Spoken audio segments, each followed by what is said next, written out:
I'm speaking to the people who want more, the people who want to be the fucking pinnacle, the people who want to be accomplished, the people who want to make a fucking difference.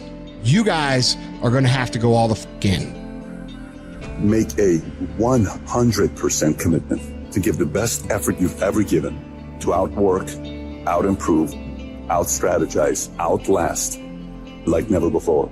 One of the best quotes that I've ever read about it is that if you have real true freedom, you're never going to have equality of outcome. Because with real true freedom, you have the freedom to not engage. Well, look, if you look at a guy like Jeff Bezos, for instance, that Amazon guy is worth more money than anybody ever, right? That guy works all day. Yeah. I mean, he's a maniac. Oh, yeah. He's acquiring all these different companies, and everything he's doing is designed to succeed. Yeah. I mean, he's just... Well, that's what Gates just said, yes, too, in a recent interview. And I know some guys that are, they're in approximately the same universe as those two, and they just work all the time. That's all they do. The time. Yeah. And they don't just work. They work so efficiently and so effectively and make use of every second in ways you can't even imagine unless you're in that sort of position. So, and, doing that doesn't mean that you will succeed, but not doing it certainly means that you will fail. Well, not doing it certainly means you will never achieve that level of success. Obsession is wanting something so bad that I go to bed with, I wake up to it, I make whatever sacrifice, I grind, I can't live without it. You gonna get anything, you will have to pay the price. There is a price tag to greatness. You will have to work for every single thing you get.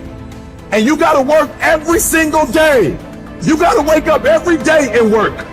We do not retreat. We do not give up. We do not surrender. And the reason why most of you are not successful is because every single time stuff not going your way, you give up, you quit, you let go, and people feel weakness. They feel it. You can feel when somebody's not committed, when they're not all in, when they're not dedicated. And there's another level you get to when you go all in. Look at your belief system every single day and stick with it. Don't rush the process. Trust the process. Don't rush the process. Trust the process. Don't rush the process. Trust the process. People who do stuff consistently and on time, they surpass people who talented and gifted.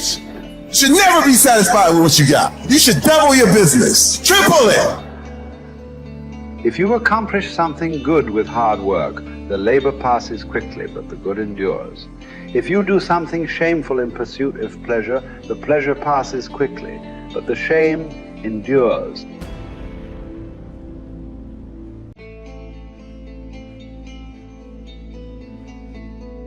So as you begin to look toward making this your decade, as you begin to look toward making your life different, as you begin to look at yourself, you've got to redefine yourself.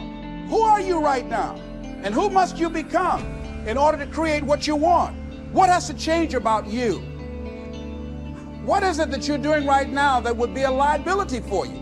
As you begin to look toward the future and take inventory of yourself, what is it about you right now that you've got to leave this behind because this no longer fits? Looking at where you want to go and the kind of person that you must become, the kind of standards that you have for you. What is it that you must do differently if you want to keep on getting what you're getting, keep on doing what you're doing?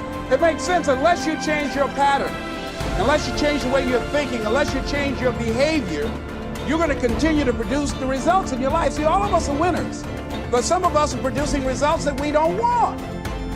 And so all you have to do is look at your game plan, look at your strategy. How is it that you have been being?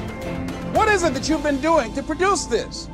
See, you're the director, you're the producer, you're writing the script, you're the star of your life. And as you begin to look at your life, you can decide whether or not it's a smash or whether or not it's a flop. That's in your hands. Look at your life, look at where you want to go. Don't worry about your circumstances. Don't worry about your age. I have a friend who's up in age, over 70, and she wanted to build a multi-million-dollar complex. The name is Dr. Johnny Coleman. Lenders and bankers say, you can't do that, you're too old. She ignored them. That building now stands, ladies and gentlemen, a multi-million-dollar structure. But there are a lot of people who would have listened to that. There are a lot of people that would not have even gotten to that point. They would have talked themselves out of even going down to the bank to ask for it because they've already said no to themselves. See, it's time now. If you want to make this your decade, you've got to start saying yes to your life. You've got to start saying yes to your dreams, yes to your unfolding future, yes to your potential, as opposed to saying no. See, 87% of our self-talk is negative. So you've got to make a conscious, deliberate, determined effort to say yes to your dreams. Why not? Why not me? Don't spend time like most people going through life complaining. Don't try and get on talk shows and tell everybody how life has done you wrong. Here's what's happening in the audience. 80% don't care, and 50% glad it's you.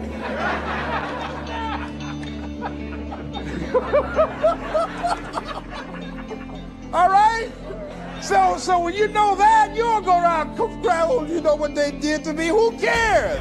Get away from me before they come back.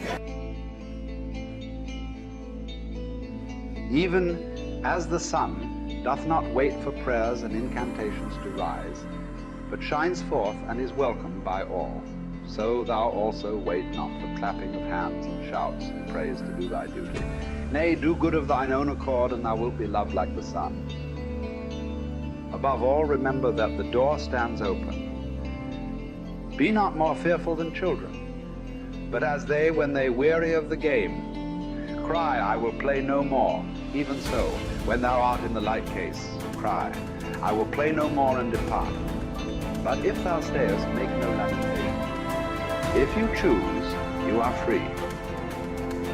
If you choose, you need blame no man, accuse no man. All things will be at once according to your mind and according to the mind of God. Withdraw into yourself as far as you can. Associate with those who will make a better man of you. Welcome those whom you yourself can improve. The process is mutual. Men learn while they teach. Limiting one's desires actually helps to cure one of fear. Cease to hope, and you will cease to fear. Widely different as fear and hoping are, the two of them march in unison like a prisoner and the escort he is handcuffed to. Fear keeps pace with hope. Both belong to a mind in suspense, to a mind in a state of anxiety through looking into the future. Both are mainly due to projecting our thoughts far ahead of us instead of adapting ourselves to the present. I've learned to be a friend to myself with great improvement. This indeed, such a one can never be said to be alone, but know that he who is a friend to himself is a friend to all mankind. Wild animals run from the dangers they actually see. Once they have escaped them, worry no more. We, however, are tormented alike by what is past and what has been done. A number of our blessings do us harm. Memory brings back the agony of fear, while foresight brings it on prematurely. No one confines his unhappiness to the present.